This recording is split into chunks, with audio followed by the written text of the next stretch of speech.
Hi everyone, it's Aga from EurekaCrystalBeads.com and I'm here with another fun beading tutorial for you. Before I get started, just a quick reminder to check out the rest of our channel, and if you like what you see, hit that subscribe button and the notification bell so you always know when we're posting new content. So this is part 1 of a 2-part tutorial. We'll get roughly halfway through the pendant in this one, and don't forget to subscribe to get notified about the second part. Today I'll show you how to make a really pretty pendant that I called Painted Garden because it's square, like some paintings. It has a sort of a beaded bugle frame, like a painting, and it reminds me of a garden. So here are the materials that you're going to need. This is going to be bead embroidery. So let's start with beading foundation. You're going to need some beading foundation and some paper to draw this template, a square, on. And as far as beads are concerned, you're going to need quite a lot of them.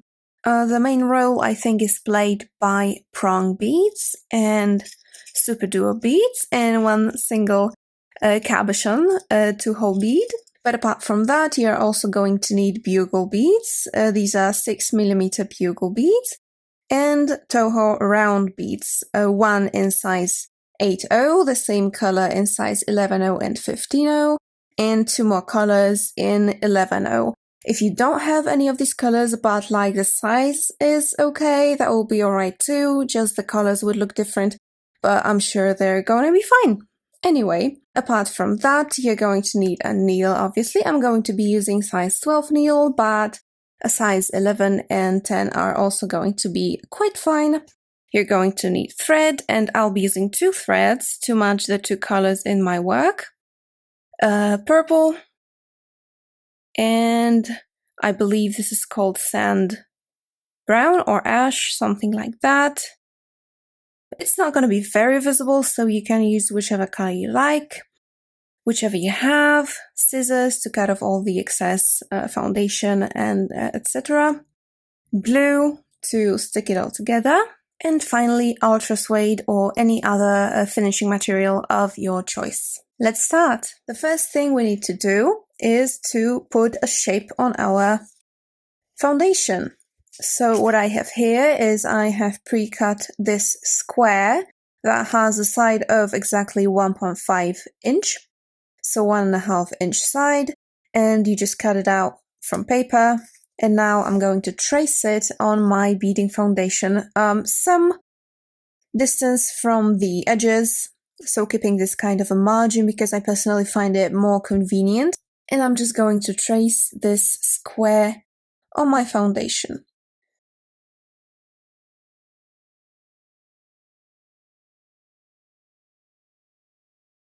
Now I'm just going to cut off this shape, again leaving a bit of a margin around the outline that I just drew, and I'm also softening the edges because I don't like my thread tugging on them all the time. Okay, so this is my shape. It's time to embroider. To start, I have put around half a wingspan of thread on my needle, and I'm starting with the gold brownish one. And I've put a little melted ball at the end of my thread with a lighter, so I'm ready to start. So I'm going exactly, well, around this one of the vertices of my square that I drew, and I'm going through. What I'm going to pick up now is a bugle and one Toho round in size 11 in this kind of one of the metallic color set of beads that I have 3 sizes of. And I'm just going to pull them through and see where they land. So that will be about here.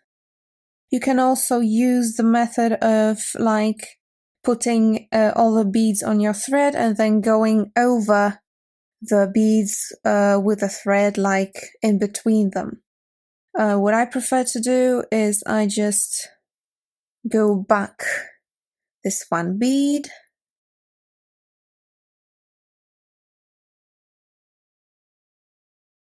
and forward.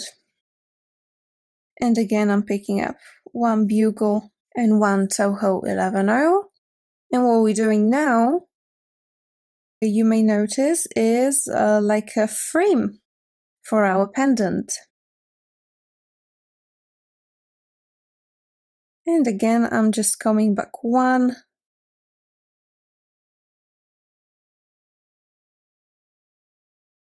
And I try to go maybe not exactly on the line, but a little bit outside of the line. So let me show you again, because this is going to be 5 sets basically, with the last Toho 8 like on this other vertex of the square. And like I try to go through like on the outer side of that line here.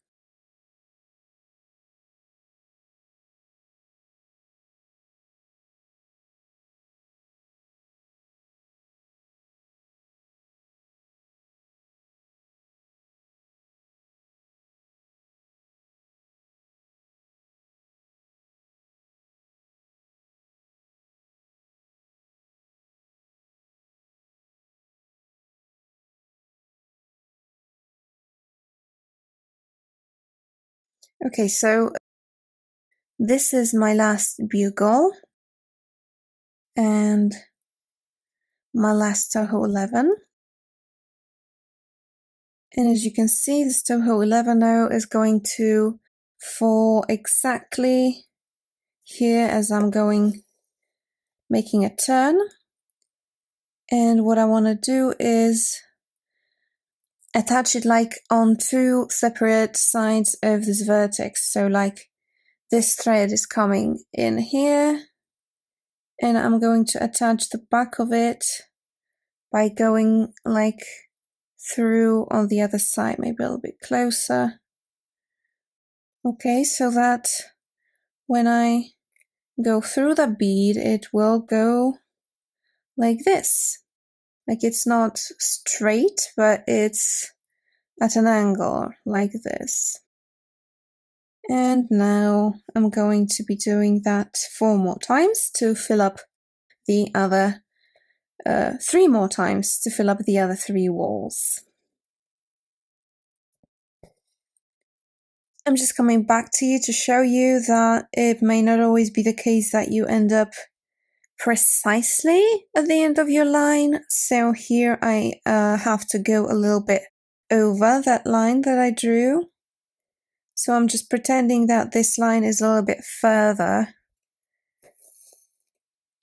like that, and I'm going to attach this 11-0 like around here, so a little bit away from that original end of this line. And I'm going to continue as if this line was slightly moved, and it's probably going to happen for this line as well. So just don't crowd the beads together too much. If you go out too far a little bit, that's absolutely okay. Okay, so this is my last bugle plus round pair. As you can see, it's almost perfect over here. So again, I'm just putting the 11 note down. And what I'm going to do now is I'm going to go through almost all of them again.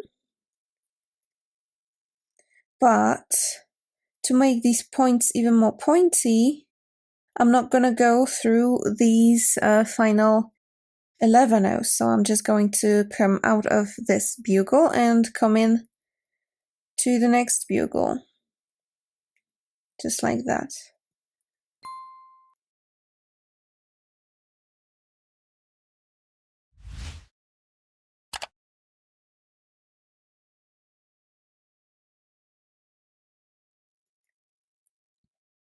Okay, I connected all the bugles on all the sides now. And I will be actually changing my thread now. because we're going to be adding purple superduos. So I'm just getting to the back of my work, tying a knot, and I'll come back to you with new purple thread to go on with the superduos.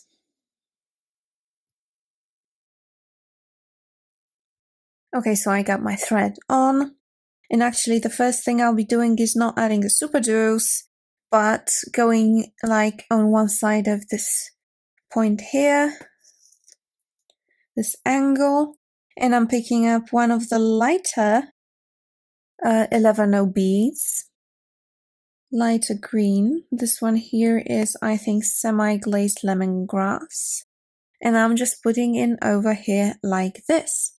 Now what I do is I go back to this side again, and I'm going roughly where I think the superduo is going to be. So let me just see if I can align it to show you what I'm going to be doing now.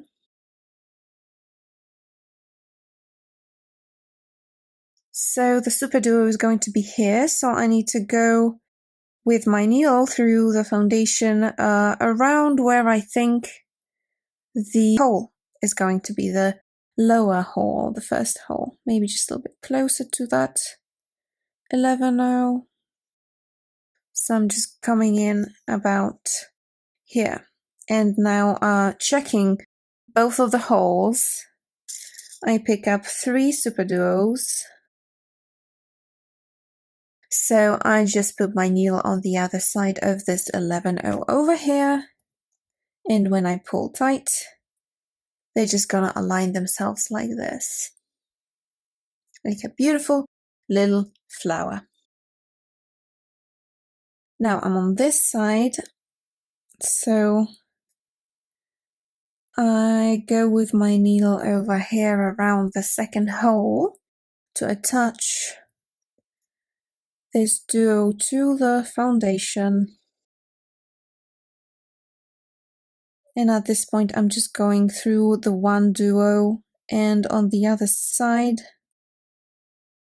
to attach it to my foundation. And I go back to the other side of it again, because this time I'm going to be adding a gold 11-0 in between this duo and the next one. So I'm adding the 11-0, going through the duo, and attaching the superduo just about where it lays, where it wants to be, like that.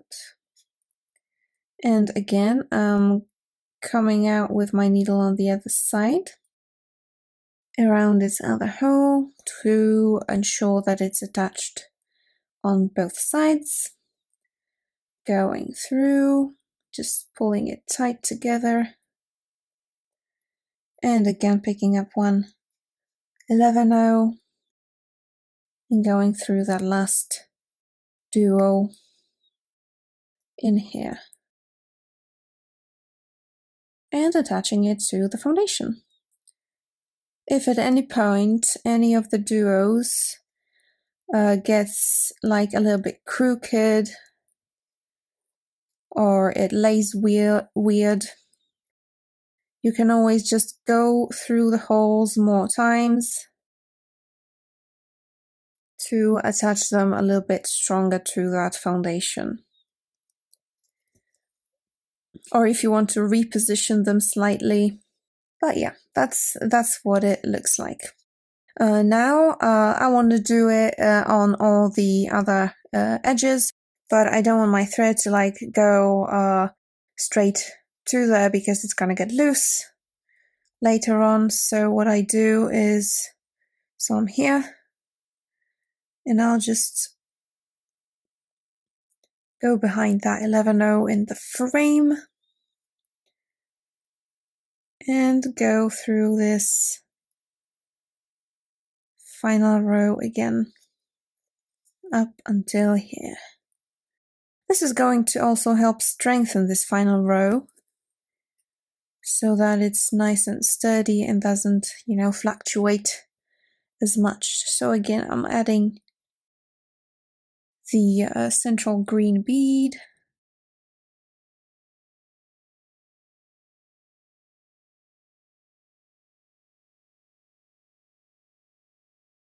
Now maybe starting from the other side, why not?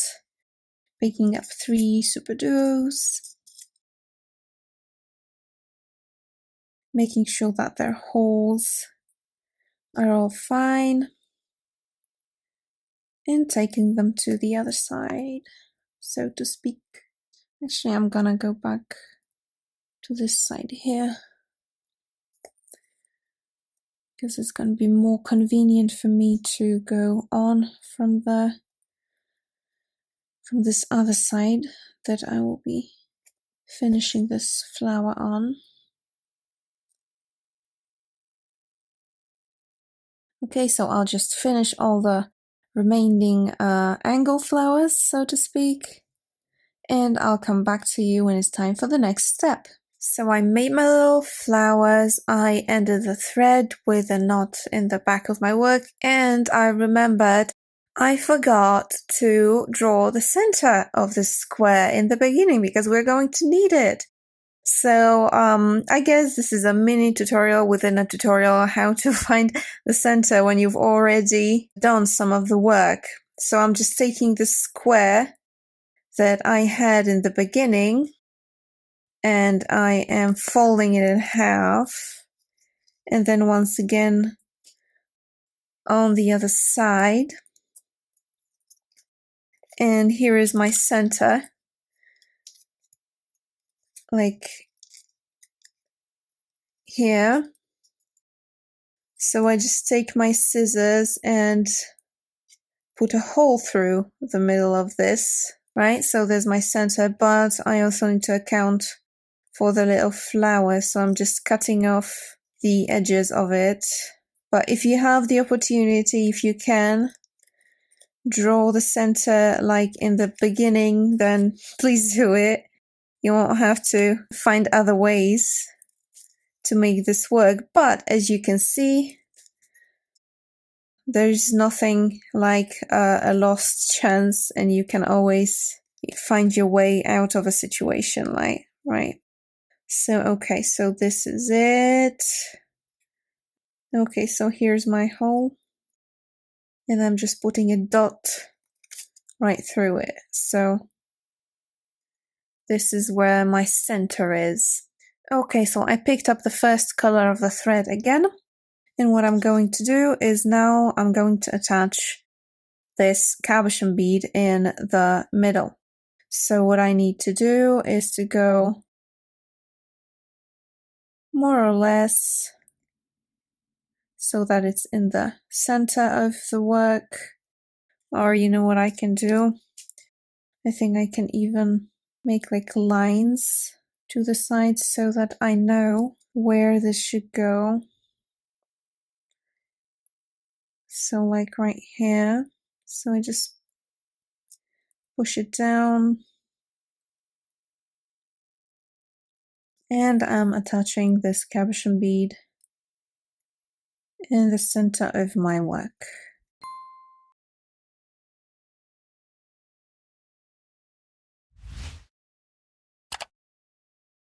Now I'm going to go through each of the holes twice so that it really sits on this foundation firmly.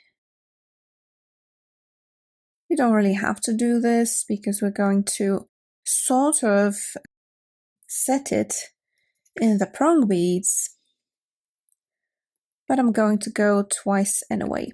Now what I'm going to do is, as I have my side of the square here, I'm going to put my needle through the foundation around here, and now I'm going to start adding prong beads. And with them, just make sure you're putting them on your thread in the right direction. So we want them to kind of stand upright all around the cabochon bead like this. So I need to go through this hole like this if I'm going upwards, right? So like that. And what I'll do is I'm going to be adding one bead and going back through two.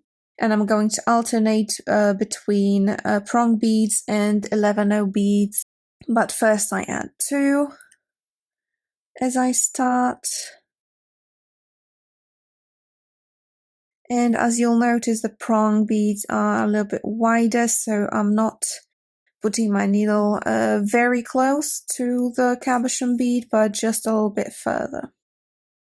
And I'm going to go back through two.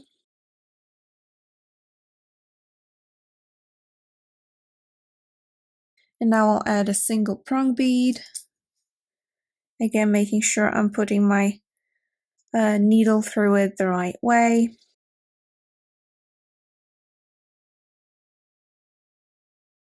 And now I'm going back two, which means that I'm going to go through the 11-0 and the prong bead.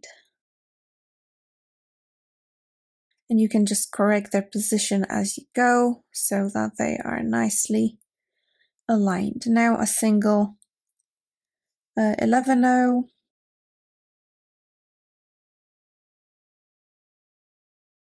And back through one prong and one 11-0.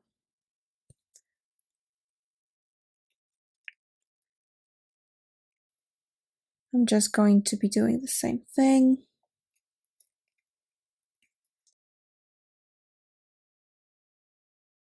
Now, if everything goes right, you should end up with this gorgeous but a little bit weird closed flower with 8 prongs as, I don't know, petals, I guess. And now we're going to add another row of prongs interspersed with 8 O's this time on the outer edge of this center. And we're going to be adding them like this. And maybe just to help myself go along the correct line, so I'm just going to draw a little line to show you that there's some distance that we're going to need, because we want them to kind of lay down in here like this. Okay, so I take my thread and I'm going to start in here. So if yours isn't as perfectly aligned or anything, that's all right. You're going to do just fine. But what I'm going to do is start with this one in here so that this one prong meets the other prong exactly. And then this one is going to have prongs on the two sides. Let me show you. So I'm starting with a prong. Again, I'm checking whether I'm going through the right hole from the right side. And I'm just adding an 8-0 right away. And this is how I want it. And I just go on this line. And again, I'm going to be adding one bead and going back through 2 beads. So in the beginning, I'm adding 2.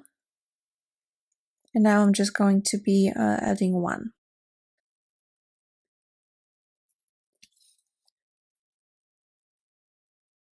Helping it align a little better. Now I'm going in front of this 8-0 and I'm going to go through the 2 of them. And you just continue along. One tip is you can treat the beads from the inner row of beads as guides. So here I attached this prong exactly where the prong on the inside is. Then the next one is attached exactly where the 11-0 is in here. Now the next prong is going to be exactly opposite to this 8-0. And the next prong is going to be meeting this prong exactly. So let's see if I can actually manifest what I'm saying.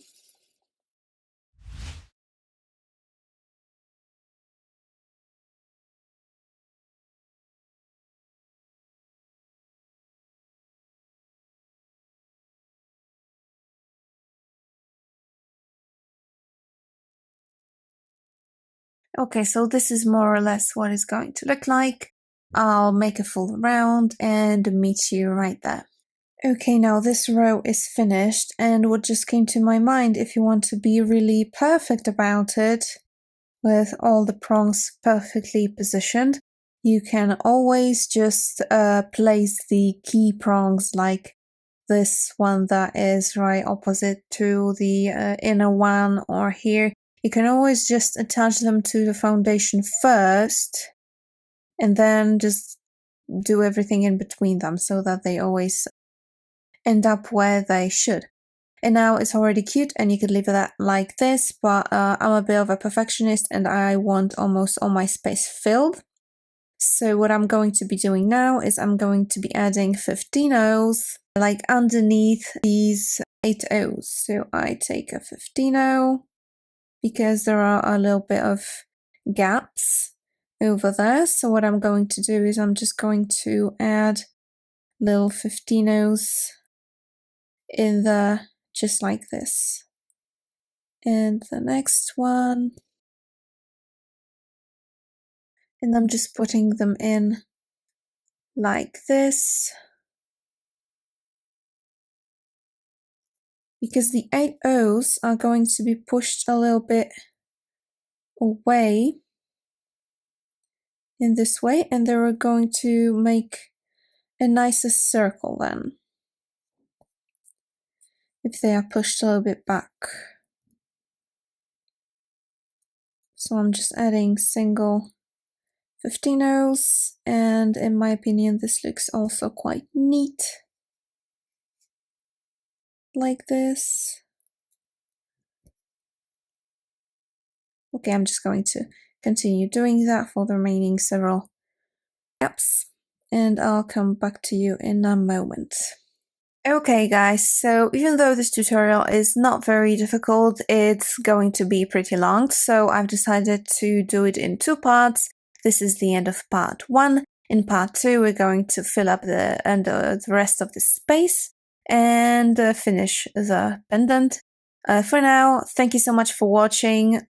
All of the materials that you've seen here are available at eurekacrystalbeads.com.